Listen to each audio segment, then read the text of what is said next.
السلام علیکم فرینڈز، کیسی تیری خود غرضی کی لاسٹ ایپیسوڈ میں کیا ہوا ہے یہ سب ہم آپ کے ساتھ شیئر کریں گے۔ لاسٹ ایپیسوڈ بہت ہی انٹرسٹنگ ہے اور اس کے ساتھ ساتھ کچھ اس میں سیڈ مومنٹس بھی ہے۔ بابا صاحب کی گولی سے شمشیر قتل ہو جاتا ہے، جس کی وجہ سے بابا صاحب بہت اپسٹ رہتے ہیں کہ میری خود غرضی، غرور، تکبر اور انا کی بھینٹ میرا بیٹا چڑھ گیا۔ اور اس کی موت کے بعد وہ سارا دن کمرے میں بند رہتا ہے اور اپنی بیوی کی تصویر کو دیکھتا رہتا ہے اور اس سے باتیں کرتا ہے۔ آخر کار وہ ایک فیصلہ کرتا ہے اور اپنے وکیل سے کچھ کاغذات تیار کرنے کو بولتا ہے۔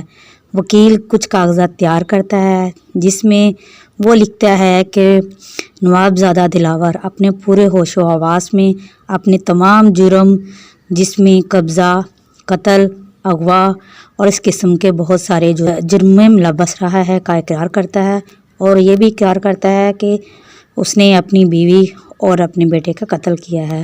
اس لیے ان تمام واردات کی تفصیلات اس نے وکیل کو جمع کروا دی ہے، جو کہ عدالت میں جمع کروائے گا اور پولیس اس کے خلاف کارروائی کر سکتی ہے۔ اور اس کے ساتھ ہی وہ اپنے کاغذات میں اپنی فیکٹری، بنگلے اور تمام جائیداد کا 50% حصہ دار مہک کو بناتا ہے۔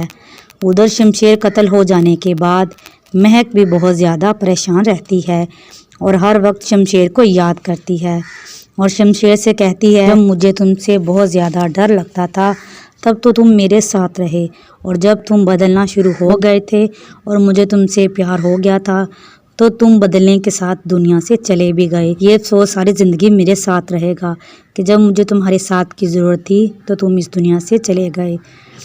اسی دوران شمشیر کی کزن آتی ہے اور مہک سے معافی مانگتی ہے کہ مہک مجھے معاف کر دو، شمشیر کے قتل میں میرا بھی کچھ ہاتھ تھا، میں تم سے معافی مانگتی ہوں اور میں ہمیشہ کے لیے یوکے جا رہی ہوں۔ مہک کہتی ہے کہ مجھے اس سے کوئی غرض نہیں ہے، کیونکہ جس سے میں محبت کرتی تھی وہ تو اس دنیا میں زندہ نہیں رہا۔ شمشیر کی کزن یہ کہتی ہے کہ شمشیر تو کسی کا بھی نہ ہو سکا، نہ میرا نہ تمہارا، وہ اس دنیا سے چلا گیا۔ جہاں تک تم اس غم سے منسلک ہو تو اس کا ذرا سا احساس مجھے بھی ہے۔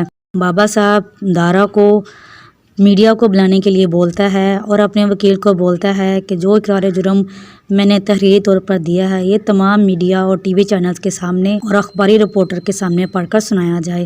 اس کا وکیل اور اس کے گھر والے اس کو بہت سمجھاتے ہیں، لیکن بابا صاحب کسی بھی وجہ سے ماننے کو تیار نہیں ہوتے۔ بابا صاحب تمام میڈیا کو گھر میں انوائٹ کرتا ہے۔ جیسے ہی نواب صاحب کا وکیل اقرار جرم پڑھتا ہے تو کمرے سے گولی کی آواز آتی ہے۔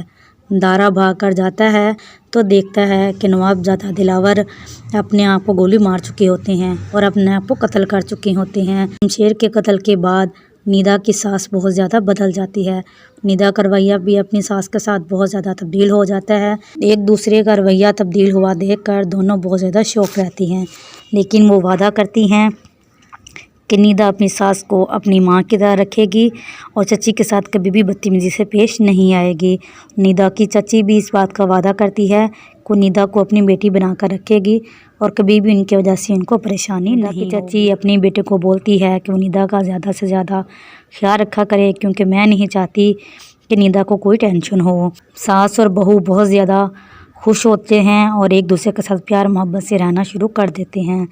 مہک کے گھر بیٹا ہوتا ہے جس کی خوشی سب بہت دھوم دھام سے مناتے ہیں۔ مہک اپنے بیٹے کا نام شمشیر رکھتی ہے۔ جس دن سالگرہ منائی جاتی ہے وہ شمشیر کو بہت زیادہ یاد کرتی ہے۔ مہک ہر روز شمشیر کی تصویر سے باتیں کرتی ہے اور اس کو بتاتی ہے کہ تمہارا بیٹا بالکل تم پر گیا ہے، یہ غصے کا بہت تیز ہے، میں ڈرتی ہوں کہ جس طرح میں نے تمہارا غصہ برداشت کیا ہے میں نہیں چاہتی کہ میرے بیٹے کی وجہ سے بھی کوئی دوسرا فرد اس کے غصے کو برداشت کرے۔ میری کوشش ہے کہ میں اس کو ایک اچھا انسان بناؤں۔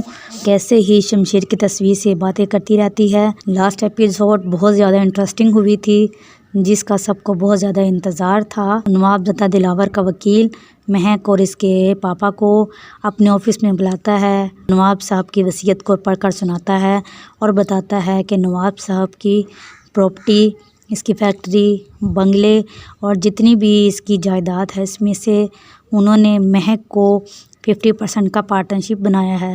مہک کو یہ یقین نہیں آتا، وہ وکیل سے کہتی ہے کہ یہ ایسا کبھی نہیں ہو سکتا، وہ تو مجھے سخت ناپسند کرتے تھے، آپ اس کو دوبارہ پڑھ کر دیکھیں۔ تو ان کا وکیل یہ کہتا ہے نواب صاحب نے اپنی حیات میں ہی یہ وصیت میرے سے اپنے سامنے بیٹھ کر لکھوائی تھی۔ مہک کو یقین نہیں آتا اور وہ اس کے وکیل سے کہتی ہے کہ مجھے اس میں سے کچھ بھی نہیں چاہیے، میں یہ ساری پراپرٹی اپنی ساری جائیداد NGO کو دیتی ہوں، آپ اپنے اس فیصلے پر نظر ثانی کریں۔ مہک کہتی ہے تو مجھے اس جائیداد کی کوئی ضرورت نہیں ہے، میں یہ تمام چیریٹی میں دینا چاہتی ہوں۔ تو نواب صاحب کا وکیل کہتا ہے کہ ٹھیک ہے میڈم، میں یہ تمام کاغذات تیار کر کے آپ کی خدمت میں حاضر ہو جاؤں گا، اور اس طرح پراپرٹی کا 50% حصہ چیریٹی میں چلا جاتا ہے، اور مہک اپنے اس فیصلے پر بہت زیادہ خوش ہوتی ہے۔